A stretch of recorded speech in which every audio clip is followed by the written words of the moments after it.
Chapitre 107. Dans la maison du chef de la synagogue, Cléophas.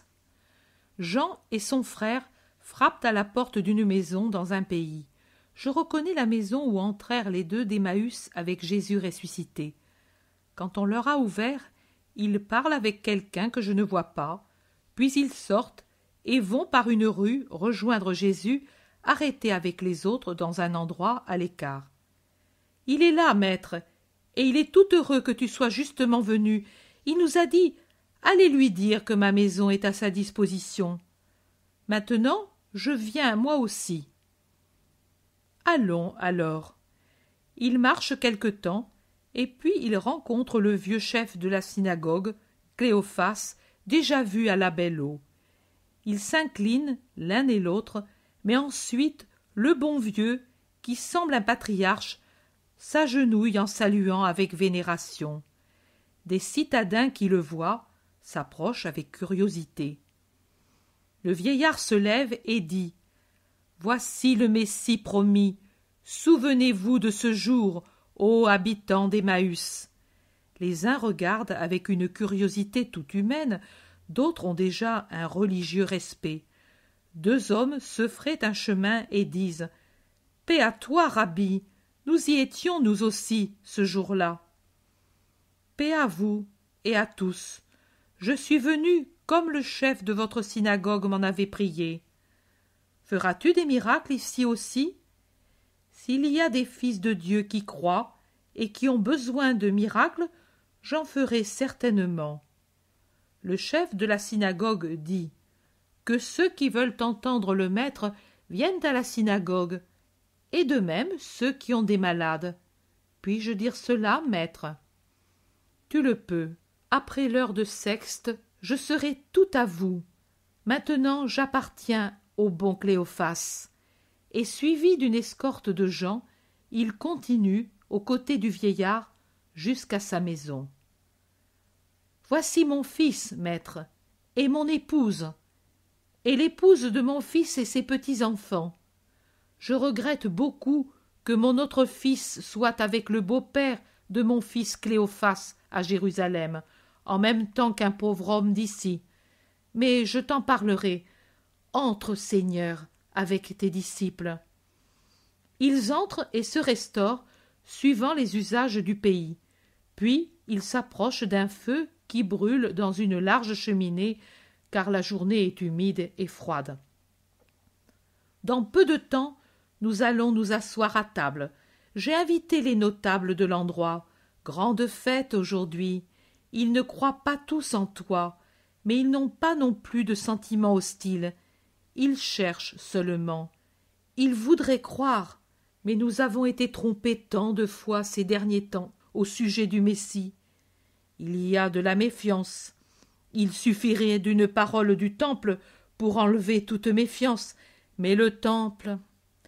J'ai pensé qu'en te voyant et en t'entendant, ainsi, simplement, on peut beaucoup obtenir en ce sens. Je voudrais te donner de vrais amis. Tu es l'un d'eux. Je suis un pauvre vieux, moi. Si j'étais plus jeune, je te suivrais, mais l'âge m'alourdit. Tu me sers déjà en croyant. Tu me prêches par ta foi. Sois tranquille, Cléophas. Je ne t'oublierai pas à l'heure de la rédemption. Voici Simon avec Hermas. Ils sont sur le point d'arriver, annonce le fils du chef de la synagogue. Tout le monde se lève pendant qu'entrent deux hommes d'un certain âge à l'air seigneurial. Celui-ci, c'est Simon, et cet autre, Hermas, maître.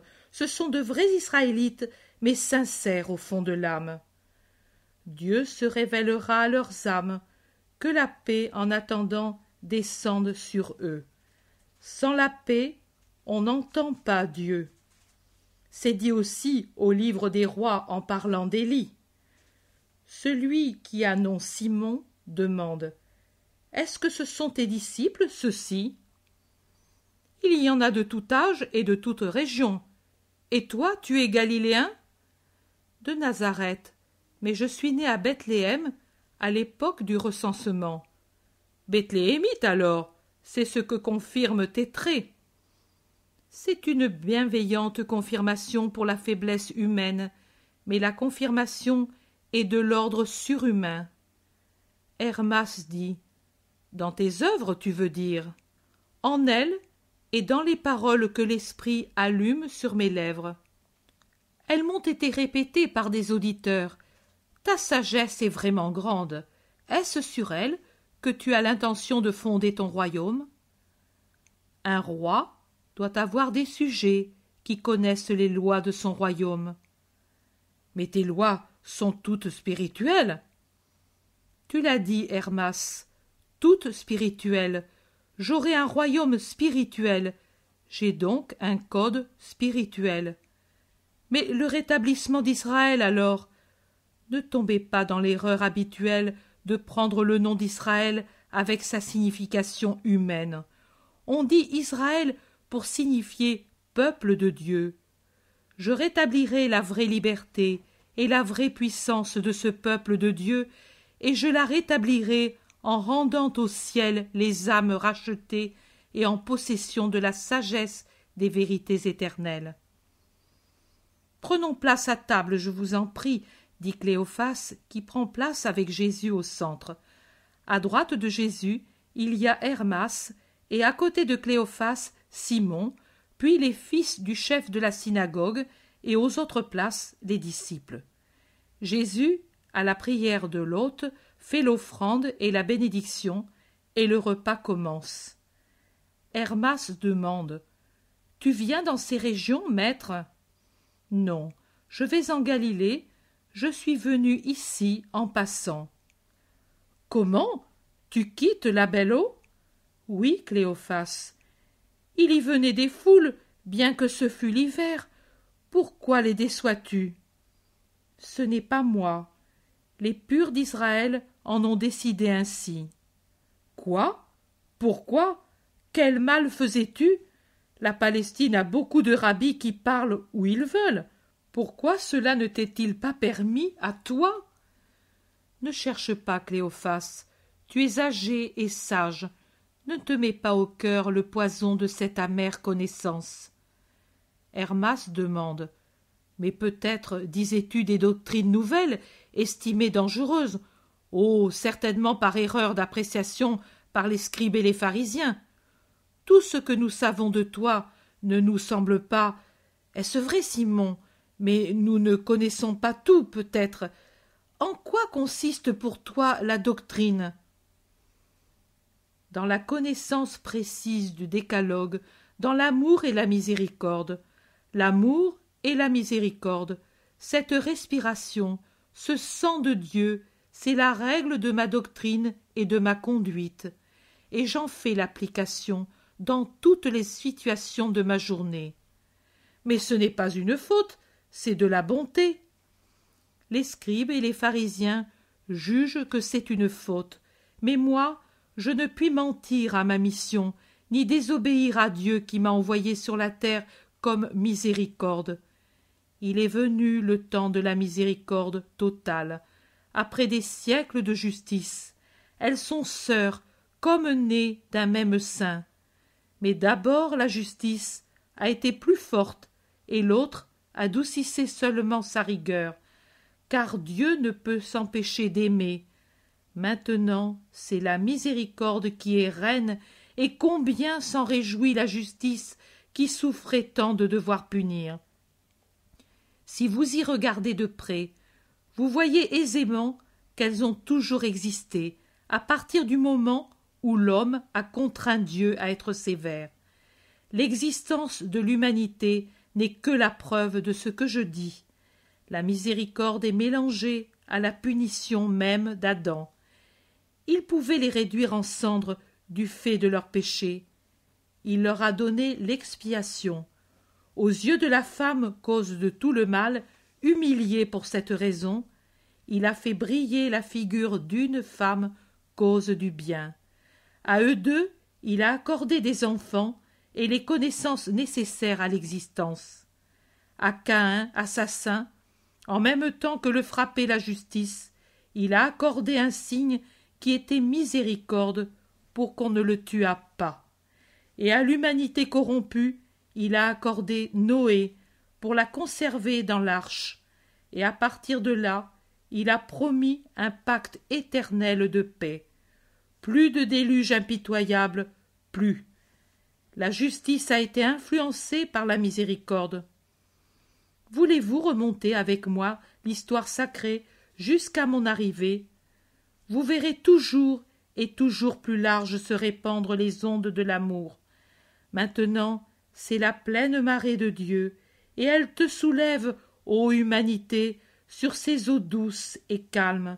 Elle te soulève jusqu'au ciel, pure, belle, et elle te dit « Je te rends à mon Père, rends à mon Père, rends à mon Père. » Les trois sont absorbés dans l'étonnement d'une telle lumière d'amour. Puis Cléophas soupire. « C'est ainsi, mais toi seul tu es ainsi. Qu'en sera-t-il de Joseph? Il devrait déjà avoir entendu. L'aura-t-il été? » Personne ne répond. Cléophas se tourne vers Jésus. « Maître, il s'agit de quelqu'un d'Emmaüs.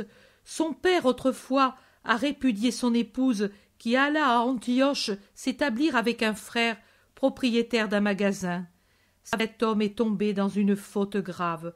Lui n'avait jamais connu cette femme qui avait été chassée après quelques mois de mariage, et je n'en cherche pas les raisons.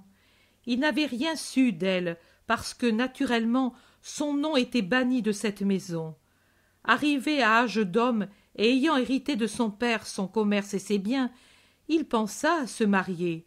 Il avait connu à Joppé une femme propriétaire d'un riche magasin et l'avait épousée. Or je ne sais pas comment on sut ni comment on fit à savoir que cette femme était une fille de l'épouse de son père, donc péché grave, bien qu'à mon avis la filiation de cette femme soit très incertaine. Joseph, frappé de condamnation, a perdu à la fois sa tranquillité de fidèle et de mari. Malgré son chagrin, il répudia sa femme, sa prétendue sœur, qui de douleur fut prise par la fièvre et en mourut. Malgré cela, on ne lui a pas pardonné. Moi, je dis qu'en conscience, s'il n'y avait pas d'ennemis autour de son bien, il n'aurait pas ainsi été frappé. Toi, que ferais-tu? Le cas est très grave, Cléophas. Quand tu es venu vers moi, pourquoi ne m'en as-tu pas parlé? Je ne voulais pas t'éloigner d'ici. Oh, mais des choses de ce genre ne me chassent pas. Maintenant, écoute. Matériellement, c'est l'inceste, et par conséquent la punition. Mais la faute, pour être moralement une faute, doit avoir pour base la volonté de pécher. Cet homme a-t-il sciemment commis un inceste? Tu dis que non. Alors, où est la faute? Je veux dire, la faute d'avoir voulu pécher. Il reste celle de la vie commune avec une fille de son propre père. Mais tu dis que cette parenté est incertaine, et même si elle était établie, la faute cesse avec l'interruption de la vie commune.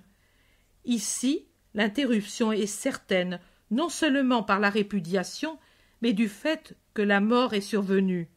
Je dis donc qu'on devrait pardonner à cet homme, même ce semblant de péché.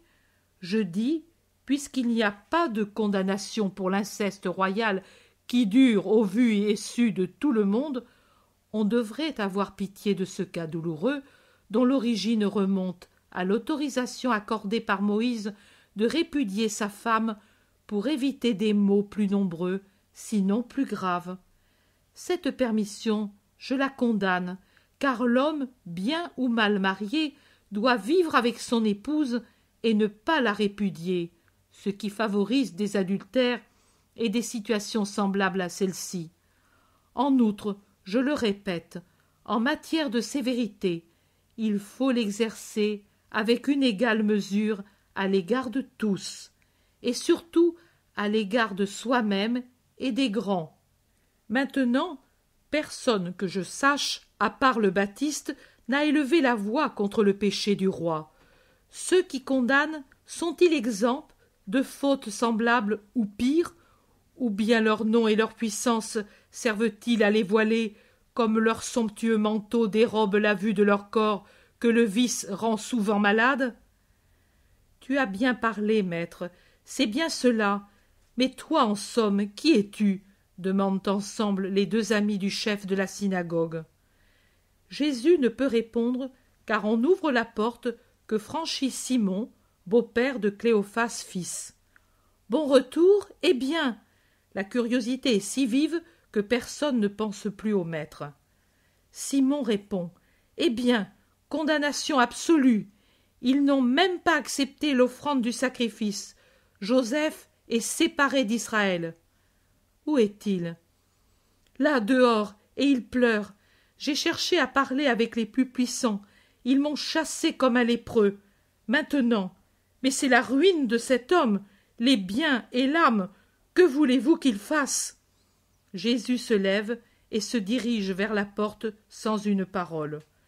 Le vieux Cléophas croit que lui s'est offensé de sa négligence et il dit « Oh, pardonne, maître, mais la douleur de l'événement m'a troublé l'esprit. Reste, je t'en prie. » Je reste, Cléophas. Je vais seulement trouver le malheureux. Venez, si vous voulez, avec moi. Jésus sort dans le vestibule.